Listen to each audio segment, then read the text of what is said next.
Krishna protected us again from another hurricane. My son's in Mobile. He says almost everybody has no electricity. That's what he says. And everywhere, all over Mobile, trees were falling over. Everywhere.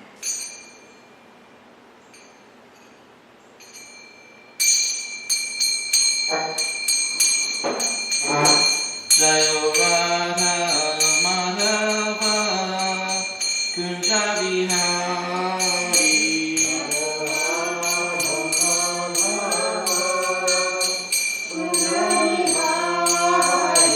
Jayo Radha Madhava Kunja Vihari.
Reading from Srimad Bhagavatam,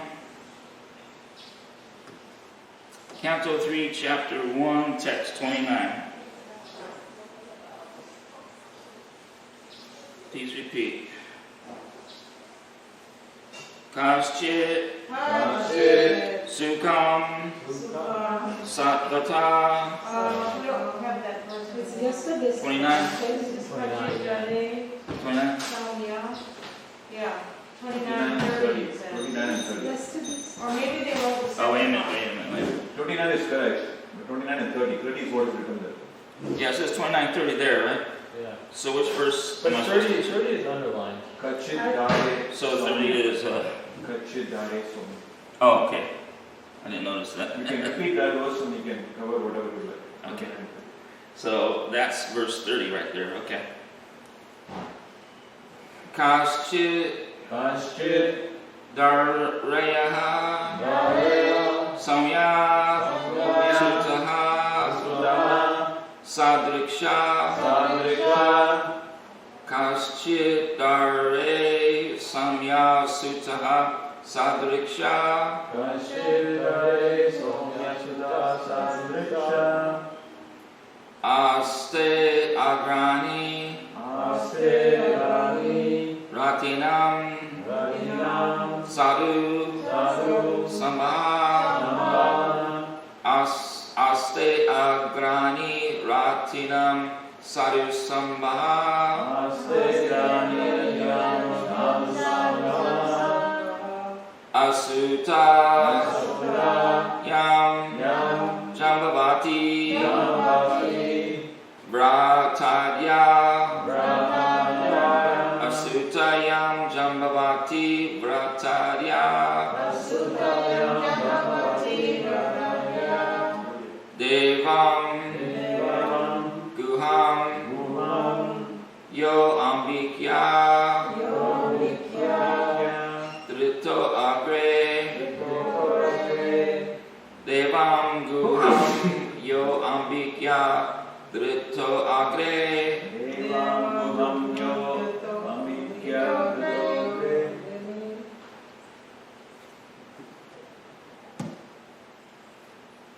Want to repeat? Let's see, I'm sorry. We'll go ahead and, I'm sorry. We'll go and do it together and then we individually do it. Kaschidare Samya Sutaha Sadriksha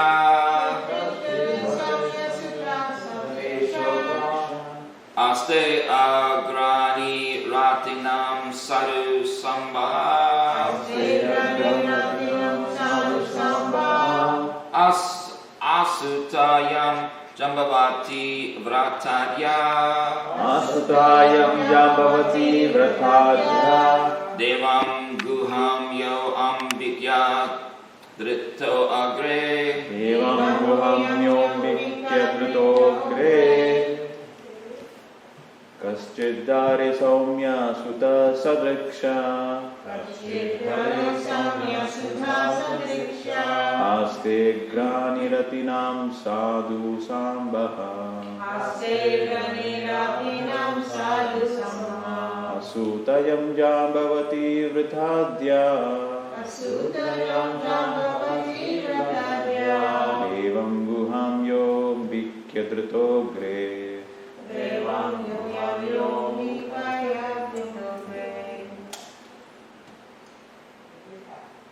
Alright. Kastiduya Sangha Sutta Suddha Kaschidare Saumya Sutta Sadriksha Atya Grani Ratanam Sadhu Sambaha Aste Grani Ratinam Sadhu Sambhava Astokyam Jambavati Vitadya Asutayam Jambavati Vritadya Devyam Gaham Yo Niviksha Rito Agri Devam Guhayom Vikyadrato Gre Kachitare Samya Sutta Sadriksha Aste Graniratinam Sadhu Sambha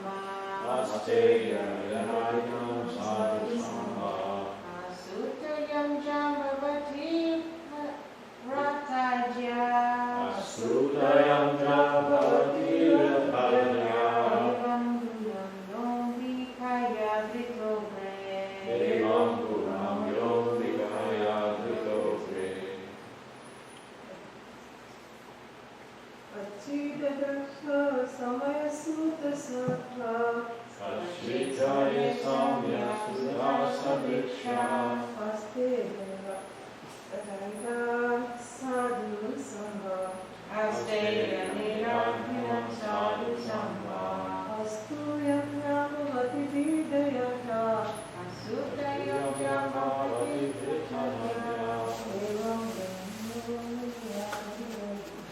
Evam Evam yom vidayati prabhu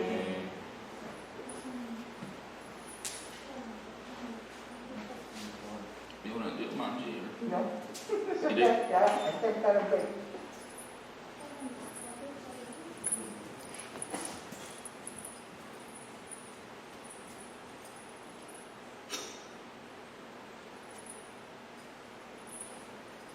Please repeat.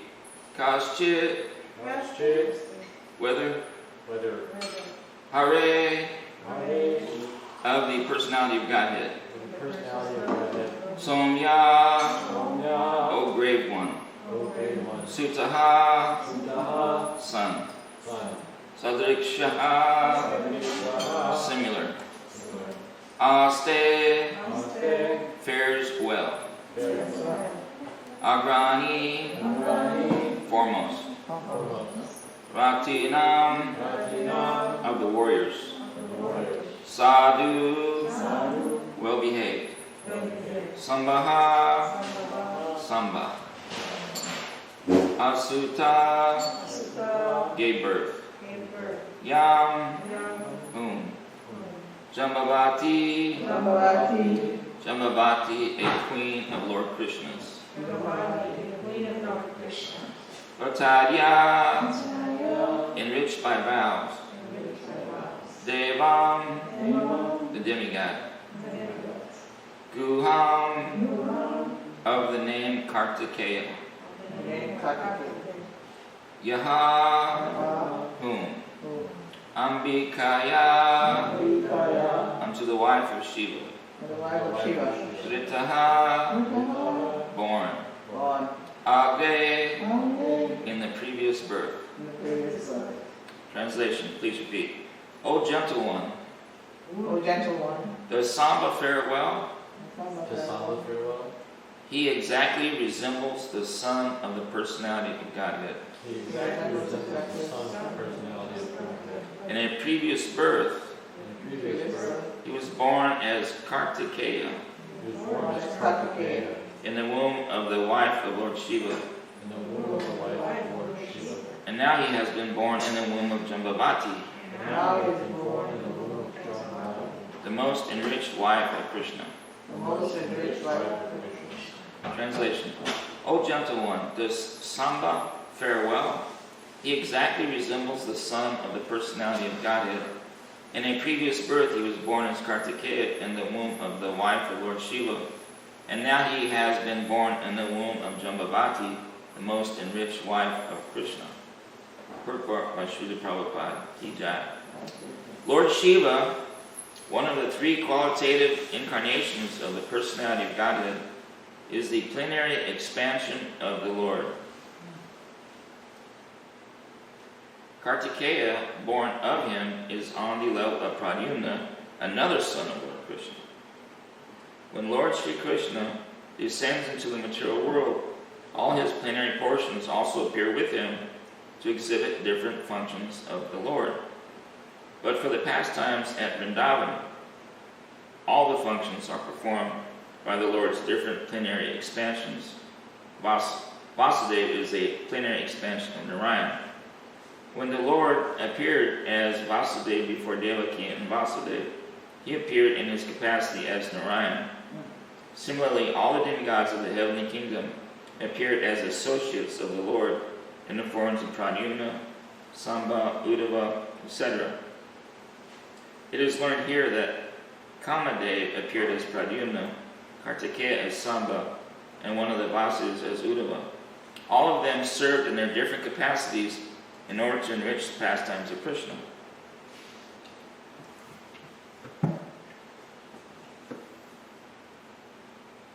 Translation. O gentle one, let me read the previous verse, and then I'll read that verse again. See how they're connected. Text 29. O my friend, tell me whether Ugrasena, the king of the Sattvatas, Vrishnis, Bhojas, and Dasharas, is now doing well. He went far away from his kingdom, leaving aside all hopes of his royal throne. The Lord Krishna again installed him. Text 30, translation. O gentle one, does Samba fare well? He exactly resembles the son of the personality of Godhead. In a previous birth, he was born as Kartikeya in the womb of the wife of Lord Shiva, and now he has been born in the womb of Jambavati, the most enriched wife of Krishna.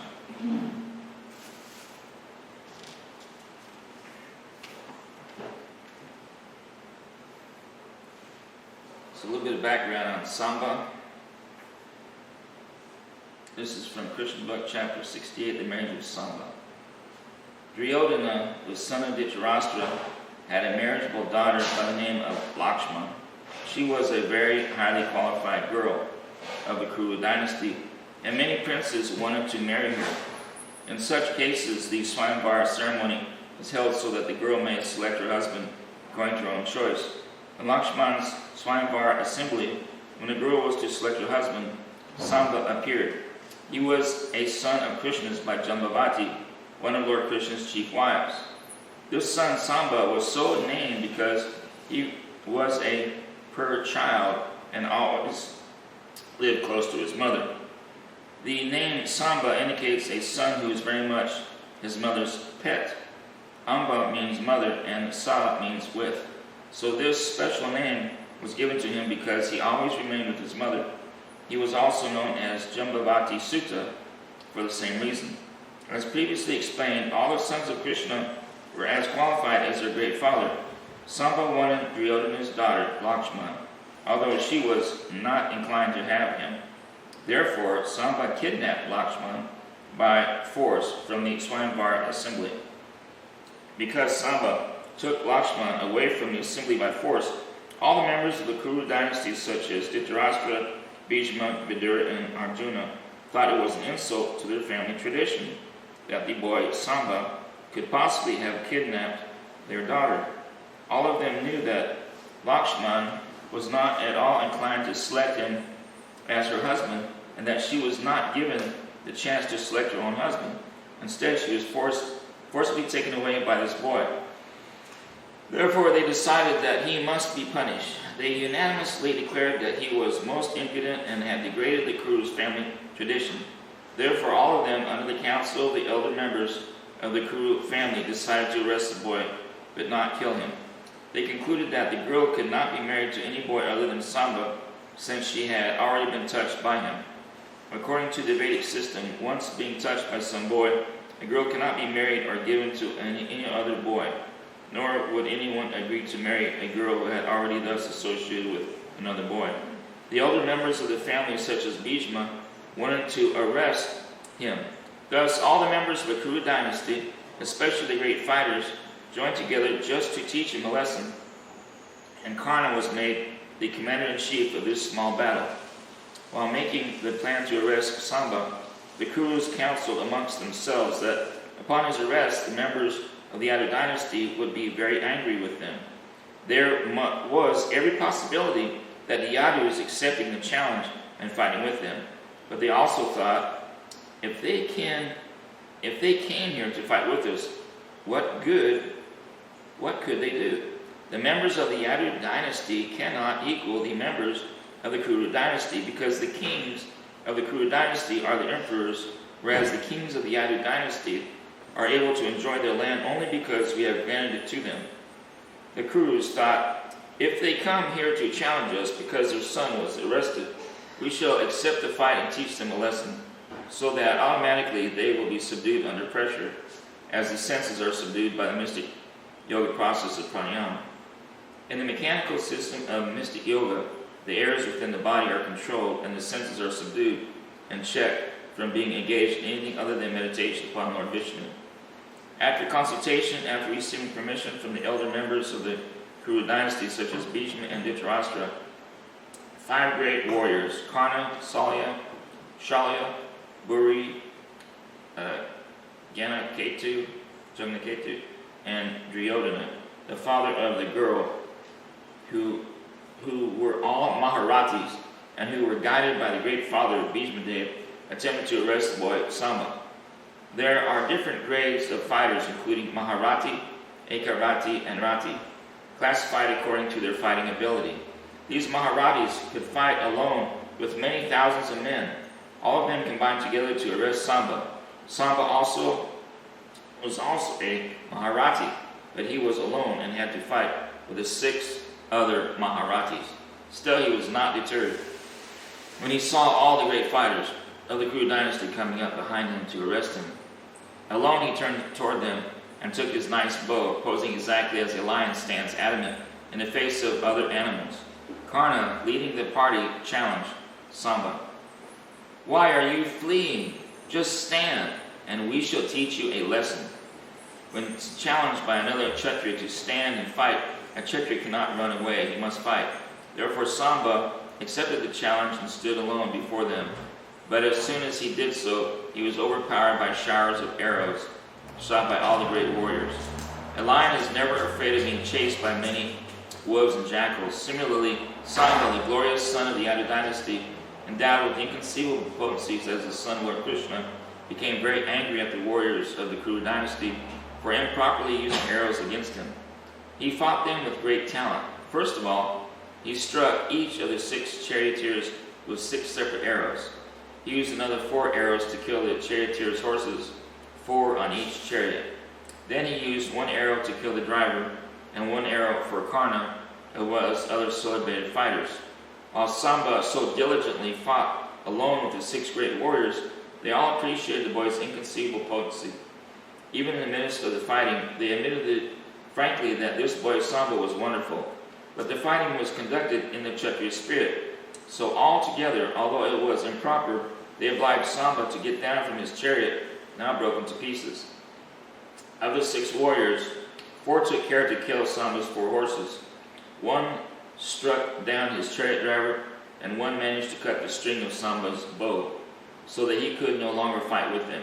In this way, with great difficulty, and after a severe fight, they deprived Samba of his chariot and were able to arrest him. Thus the warriors of the Kuru dynasty accepted their great victory and took their daughter Lakshmana away from him.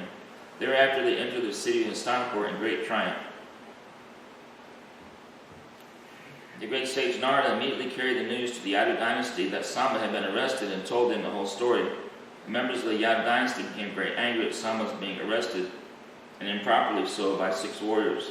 Now, with the permission of the head of the Yadu dynasty, King Ugrasena, they prepared to attack the capital city of the Kuru dynasty.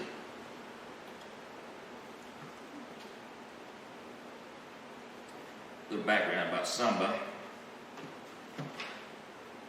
And now a little background about Uddhava.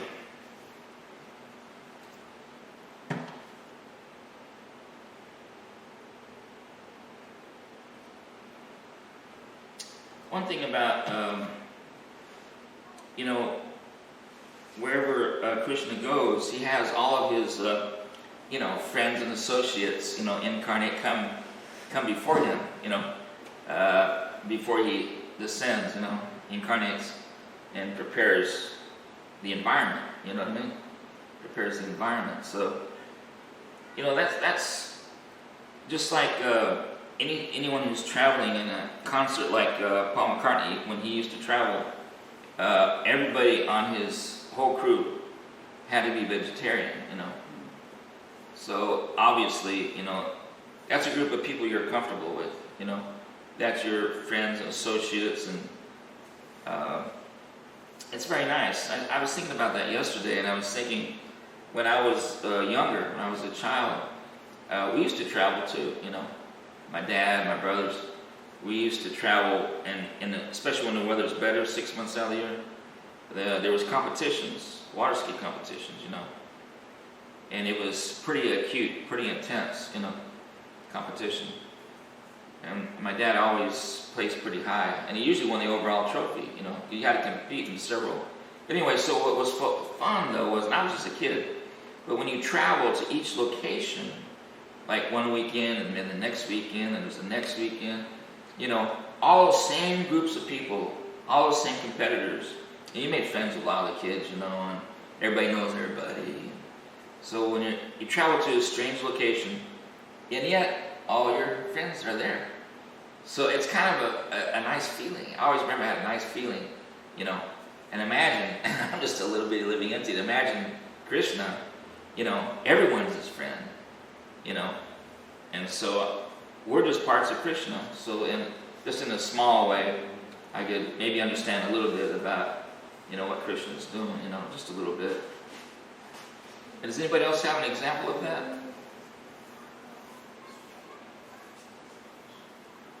One competition. Yes, ma'am? I have an example.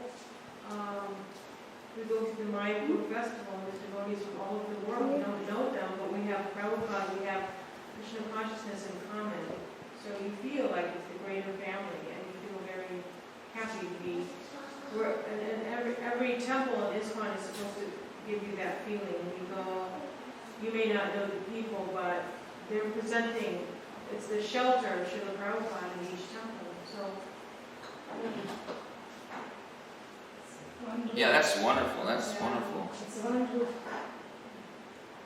One group. One group? Yeah, group. It's like a group that Prabhupada. One family? One family? Yeah, one big family. Yeah, that's a wonderful example. I remember there was this old tape years ago up at the farm. I used to show it to everybody who come to the farm. It was an old tape, but it was about all the farms around, ISKCON farms around the world. And I remember in there, it was so beautiful because, you know, His Grace, you know, Japataka Maharaj, you know, he was talking in it, you know, toward the end of it. It was beautiful music, you know.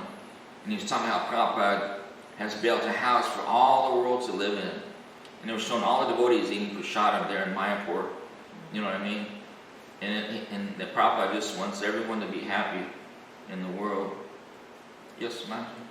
The same feeling I get in the cafe because we don't know each other, but we are connected only through food, you know. So they're like, they come and they will be very thankful. And I didn't open for 5 months. When I came back, one of them started to cry. Yeah. Oh, really? Yeah. And then I've been waiting every day. We don't want to bug you. We don't want to tell you. We don't want to make you. We just waited and waited and waited. And then they pass by, they see the light on, and then they come.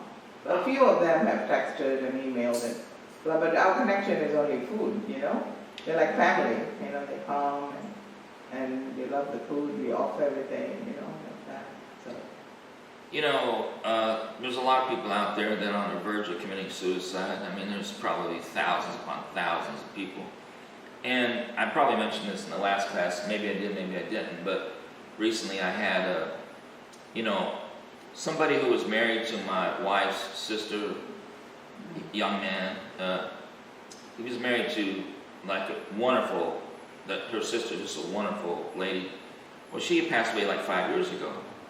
And I felt that I need to talk to him, you know, and that was 5 years ago, that ask him, please don't commit suicide in the future, because he seemed like he was taking it well, he was, you know, taking it well. He loved her so much.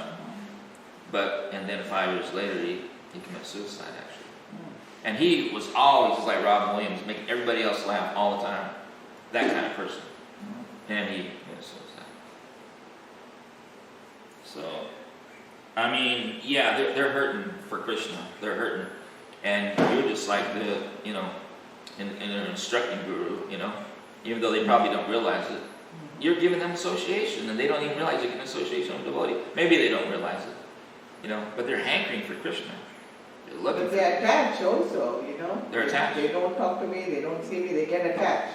If I'm not there, yeah. you know, it's like family, you know. Yeah. They'll call, or they'll be like, yesterday too, I had so many calls and say, Hurricane, I cannot go there, you know. Like that. Yeah. Already so many calls yesterday? Yes. Wow. Wow. Anybody else had anything? Wonderful examples, yeah. But yeah, there's so many people out there that are, we don't know when, they're at the end of their rope, you know what I mean? And they're very lonely, and they're miserable, and maybe they haven't found their other loved one their whole lives. Of course, what they're looking for is Krishna, their ultimate friend and lovable object, But the devotee knows what they're missing, So just a little bit about Uddhava. As stated in the Bhagavad Gita, Yayatam mam prapadyante tam sataiva bhajamyaham. Krishna is very responsive. He responds in proportion to the devotee's advancement in devotional service. Thus, as the gopis were thinking of Krishna in separation 24 hours a day, so Krishna was also thinking of the gopis. Mother Jasoda, Nanda Maharaj, and the other residents of Vrindavan, although he appeared to be away from them, he could understand how they were transcendently aggrieved. So he immediately wanted to send Uddhava to give them a message of solace. Uddhava is described as the most exalted personality in the Vrishni dynasty, being almost equal to Krishna. He was a great friend of Krishna's, and being the direct student of Brihaspati, the teacher and priest of the heavenly planets, he was very intelligent and sharp in decision. Intellectually, he was highly qualified. Krishna, being his very loving friend, wanted to send him to Vrindavan just to study the highly elevated, ecstatic devotional service practiced there. Even if one is highly elevated in material education and is even a disciple of Brihaspati, he still has to learn from the gopis and the other residents of Vrindavan how to love Krishna to the highest degree. It was Krishna's special favor to Uddhava to send him to Vrindavan with a message for the residents there, which was meant to pacify them. Lord Krishna is also named Hari, which means one who takes away all distress from the surrendered souls. Lord Chaitanya states that there cannot at any time be a worship as exalted as that realized by the gopis. Being very anxious about the gopis' grief, Krishna talked with Uddhava and politely requested him to go to Vrindavan. Shaking Uddhava's hand with his own hands, he said, "My dear gentle friend Uddhava, please go immediately to Vrindavan and try to pacify my father and mother, Nanda Maharaj and Jasota Devi, and the gopis. They are grief-stricken as if suffering from great ailments. Go and give them a message. I hope their ailments will be partially relieved. The gopis are always absorbed in thoughts of me. They have dedicated body, desire, life, and soul to me.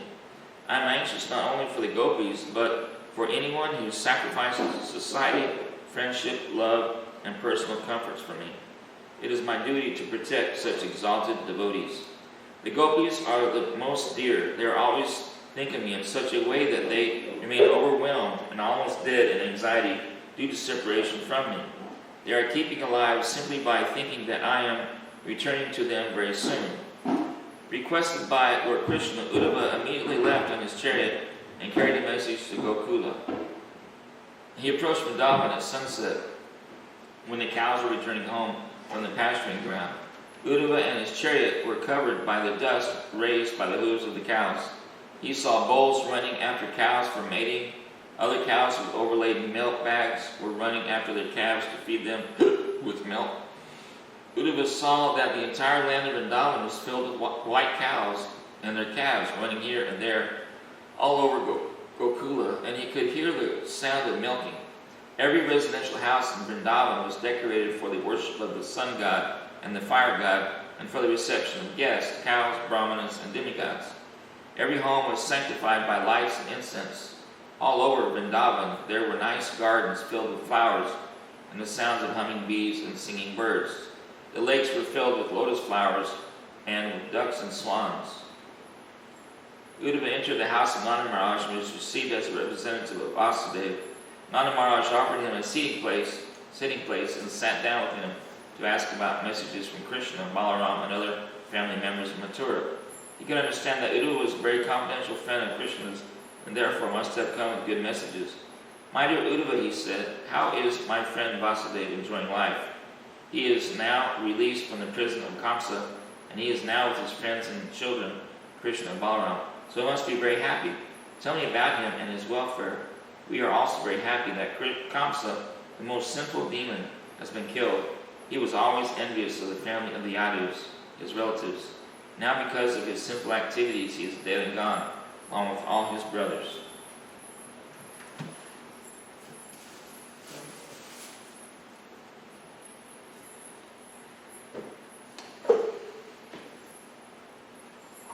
And this is from a lecture in Los Angeles. This is a devotee talking to Prabhupada. You mentioned that the gopis, Krishna's friends, are playing with him, and they are said to have done very much past deeds in their past lives. I understand that they are eternal associates. Prabhupada. No, some of them are eternal associates. Some of them are promoted to that eternal association. Suppose if you go and become an associate, playmate of Krishna, so your position also becomes now eternal. If simply the eternal associates of Krishna can play with him, not others, then what is the meaning of you becoming Krishna conscious? You can become also. How? By pious deeds of many, many lives, you can also become promoted to that position. Krita Punya Punja. Actually, in the whole Vrindavan, in this material world, the Vrindavan, mostly the associates of Krishna, are these conditioned souls, living entities, who are promoted to that Krishna conscious perfectional stage. They are first of all allowed to see Krishna in the planet where Krishna's pastime is going on, and then they are promoted to the transcendental Vrindavan. Therefore it is said in the Bhagavatam, Krita Punya Punjaha. They are all promoted, but even they are promoted, they are not eternal associates. Is it clear? Hare Krishna. So, any other question? Then one of the devotees says, Prabhupada, is it possible for one to engage himself in bhakti yoga without rendering service to Krishna? Let's say someone who, Prabhupada, without Krishna, where is bhakti? Devotee, well, someone is worshiping Lord Buddha or Lord Jesus. Prabhupada, that is not bhakti yoga. Bhakti yoga is simply in connection with Krishna. Bhakti yoga cannot be applied to anyone, anything else. How Buddha philosophy can be dovetailed with bhakti yoga? Bhakti yoga means to understand God. Bhakti mam abhijananti. You'll find that Bhagavad Gita, 18th chapter, by bhakti yoga you can understand the Lord, the Supreme Lord, God. But in Buddha philosophy there is no God. That you know. So where is bhakti yoga? Now a devotee says, in the case of Christians, some of them worship Jesus Christ. Prabhupada, that is bhakti yoga because they accept God. Unless you accept God, there is no question of bhakti yoga. So Christian religion is also Vaishnavism because they accept God. Maybe in the same stage, different from this, there are different stages of God realization also. The Christian religion says, quote, God is great, except God is very good. But just how great God is, you can understand from Bhagavad Gita and Srimad Bhagavatam. But there is acceptance that God is great. That is the beginning of bhakti. You can apply that bhakti, even the Mohammedan religion. That is also bhakti yoga. Any religion where God is the target, that is applied in bhakti. But when there is no God or impersonalism, there is no question of bhakti yoga. Bhakti yoga means bhaja, ja yukti, bhaja sevaya. Service. Service means three things. The servitor, the served, and service. One must be present who will accept the service. One must be present to render the service. And in the via media, the process of service. So bhakti yoga means service. If there is nobody to accept the service, then where is the bhakti yoga? So any philosophy or religious principle where there is no acceptance of God, the Supreme, there is no application of bhakti. Yes? And this part's really interesting. A devotee, Prabhupada, I heard it said that the spiritual master will always come back until his devotees, his disciples, have achieved God realization. Can you explain that? Srila Prabhupada, yes, but don't try to take advantage of it. And then everybody laughs. Don't try to give trouble to your spiritual master like that. Finish your business in this life. That is especially meant for those who are slack. His devotee, his disciple, should be serious in serving spiritual master. If he is intelligent, he should know that, why should I act in such a way that my spiritual master has to take the trouble to reclaim me again? let my business be finished in this life. That should be the right way of thinking. Not that, oh, I am sure my spiritual master will come. Let me do all nonsense. No. So if you have got any, affection for your spiritual master, then you should finish your business in this life so that he may not come again to reclaim you. Is that all right? Don't take advantage of this business. Rather, be serious to finish your business. That is a fact. And one last paragraph. There is an instance of Bilbo Mangala Thakur. Bilbo Mangala Thakur was in his previous life elevated to almost prema bhakti, highest platform of devotional service. There is always chance of fall down. So somehow or other he fell down.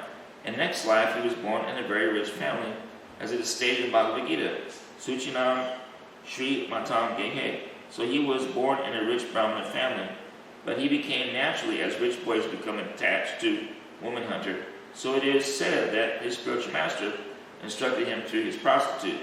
At that right moment, his spiritual master said through that prostitute, "Oh, you are so much attached with this flesh and bone.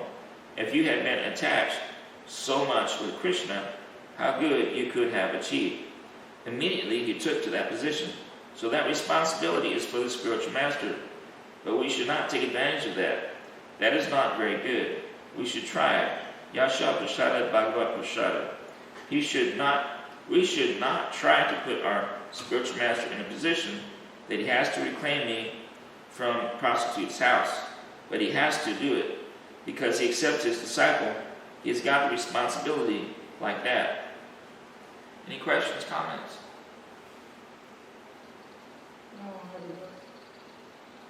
Okay. All glories to simple devotees. Thank you for coming to class. And all glories to Pampara, Shishi Gwenta, Shishi Radhavadakanta, glories to Prabhupada. All glories to New Talavana, cow protection, transcendental book distribution. Ki Jai. Ki Jai. Can I ask you one question? Yes, Mali. You are a disciple of Srila Prabhupada. Srila Prabhupada. I'm one of the younger ones. I'm one of the younger disciples. A younger disciple? Well, I'm one of the younger ones. Almost all God brothers I meet, they're all old, But when you get initiated, older God brothers. how old are you? This body, in February, it'll be 65. No, sorry. I'm asking about how old were you when you got initiated? Yeah, let's see. I came to the movement when this body was 19. And I joined in New Orleans, a long time ago, in 76, in like November. And it was somewhere in the winter that I got initiated. I was on Radha Damodar, so what we were doing was we were always doing Sankirtan. So we were always on the road, So very young age, yeah? Yes. I'm so blessed, Mataji, so blessed. I joined, the bus, they had 2 sannyasis and all brahmacharis. I don't think there was any householders. It was all brahmacharis and 2 sannyasis. Tripurari Maharaj and Dristadena Maharaj. Do you know Sri Gopal Krishna Maharaj? Who? Gopal Krishna Maharaj? I haven't had much interaction with him. Okay. We were doing the parking lots, and I probably would have still been doing parking lots, but I really wanted to get into the airports. So one day we were at a little airport. It only had 1 terminal, maybe 2, little airport. And I asked my band leader, "Can I distribute some books here in the airport?" And he said, "Why not?" So I did, and from that day forward, wherever I go, I tell everybody I'm an airport book distributor, because I was telling the truth. I promoted myself, and they put me in the airports. They put me in the airports. It was so different because, you're freezing, and it's how it is when you're out in parking lots. You're freezing, or you're walking in snow, or ice, or sludge, or rain, and heat, and, you know what I mean?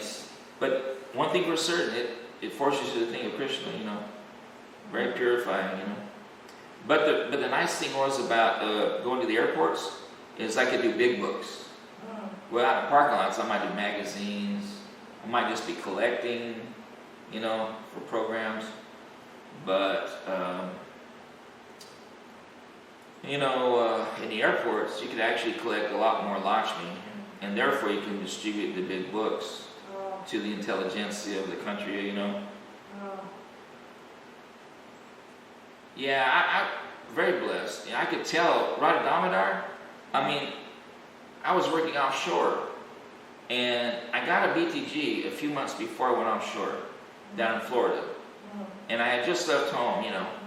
I went and worked offshore. I was out there 6 weeks, and I was trying to read the BTG. And I hadn't really got to talk to any devotees. I got a BTG, driving through a bank line, gave a quick donation, got a BTG. And I thought, is this the Vedas? Because I knew about the Vedas. I've been studying my whole younger life. My dad brought everything home, you know. We got into everything. Every spiritual organization, you know. And meditation, and trying to be vegetarians, etc. But anyway, so I thought, is this the Vedas? And I looked at the back BTG. It's like I was getting purified by it, because I remember these people looked genuinely happy. They were smiling in the BTG, but they looked genuinely happy. You know, like they were beaming, you know. Of course, the devotees, you know, through the magazine too. It's like all the devotees are giving you the blessings, you know. That's what I believe, you know. So I feel like I was getting purified by the magazine. And then when I came back on shore, here's the funny thing about it. I made all that money, you know, you make good money out there. On Friday, I came back in. I could not get any of my money until Monday. I couldn't get my checks. I had to pick up checks. They didn't go into an automatic account. So I had to pick up my checks on Monday. So Christian didn't let me have any Lakshmi over the weekend. So I was kind of like just, you know, it's kind of a drag, you know. I was not a partier. I never did that kind of stuff, but, you know, it's just that, what can you do? You know, Lakshmi, you know, you really can't do anything. So, I was just walking around, you know, in the store. I think devotional service, devotees and Lakshmi is like opposite things, you know. Always when you meet devotees, they are struggling. Yeah. They are somehow, I don't know why, Yeah. but that's true. Yeah. Well, look at Sudam Brahmana. I mean, personal friend of Krishna. Oh my God, they were Oh my God. so poverty stricken. It was unbelievable. Incredibly poverty stricken. Yeah. You know. I think he is checking, there is one limit finished, then he'll give everything. Huh? He's checking his devotees. Yeah. When one limit finished, and now if we have money, we have that opulence, or we don't have, it will not affect our life, then he will give. Yeah. Yeah, because our highest taste is, like you say, I mean, I think of many times that I remember how I felt when you were out there freezing, you know, or you know what I'm saying, and you got your limited clothes, you don't have any money, you can't buy more clothes, you have to just try to find some in the temple somewhere and, you know, and wear them, you know, and those are like ecstatic days, you know. It sounds funny, but, you know, when I grew up, we had whatever we needed, you know. So this is different. Like you're somehow as a spirit soul, you're relishing the austerities. You know, we're renunciants. I mean, we relish for Krishna, but we also, there are spiritual groups that are following like much stricter type things, austerities, and they're kind of suffering more. You know. More so than us, Prabhu says, you know.